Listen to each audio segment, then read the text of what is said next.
We believe those changes are the most fundamental changes we've seen to the way we deliver welfare in this country for generations. You know, when we enter the Woolies, and lady that serves us gonna ask us, what you got cash or basic card? And you know, it's a shame that it's the way that she's talking in front of people, you know. In the top-end town of Katherine, Courtney Chinama and daughter Ruby are shopping with friends. All of these women have had half their welfare payments quarantined for food, clothing and essential items since 2007, when the federal government launched the intervention in Territory Indigenous communities. You know, Stateline didn't give us chance of saying that, you know, what you want to go on it or off it. You know, they didn't give us any chance. They never at letting that us time. know what it's all about now. Yeah. They just wanted us to go straight on. Straight on the income. Hey, John. Can I get the honey soya, please? To spend the quarantined funds, a welfare recipient must use what's known as a basics card, which is only accepted at a limited number of businesses approved by the Commonwealth. Some places don't take basic cards, and mostly that's the places that you want. Like the things that I want to get that I can't get, and not enough money in the basic card, only less money, because half go in the bank and not much in my Commonwealth Bank money. The women say they need furniture, white goods and even school uniforms for their children. You just want to be able to use it, you know. Use your basic card at the school too, because like education is one of the most important things, and that's what this intervention was all about too. If they want to buy items from a business that doesn't have basics card authorisation, they have to get a quote. If Centrelink approves the purchase, they're issued a cheque to take back to the retailer. The women say when they travel, it's hard to find basic card stores interstate, and there's a limited number in the Territory.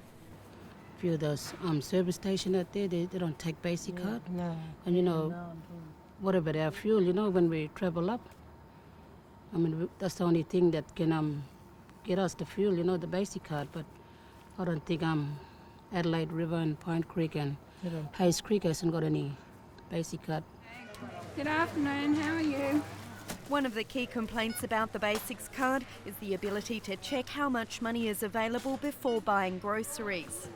We have a problem about that basic card because some shops don't take it, some of them take it, but it's very hard to, you know, that price sometimes for that basic card won't come up, you know, and we have to put everything back in the shop.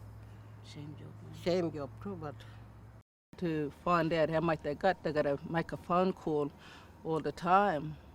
It'll be much easier if they had a machine where they can use, you know, just to go and find out. In a store like mine, they could do $150 worth of shopping and only have $50. So we would ring it all up and then they would only have $50, so we'd then have to go and put it all back on the shelves, and that's labour intensive and time consuming as well. The federal government wants to expand quarantining to welfare recipients nationwide. If the law is passed, it'll be trialled in the Territory from July.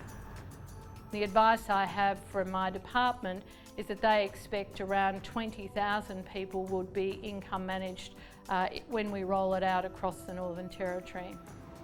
The reforms are part of the government's move to reinstate the Racial Discrimination Act, which was suspended when the intervention placed a number of restrictions and measures like income management on Aboriginal people in 73 Territory communities. We've certainly looked at the evidence, and it does demonstrate to us that many people in the Territory find it beneficial. We want to expand the availability of income management into the towns, into Alice Springs, into Katherine, Tennant Creek and Darwin. There are many people in those towns and in the city of Darwin who would benefit from income management, and so we want to roll it out further. We're not necessarily opposed to rolling out income management across the country, but we're not going to allow the guise of that being done as an excuse for, as I said, watering down the provisions that relate to the Indigenous communities in the Northern Territory.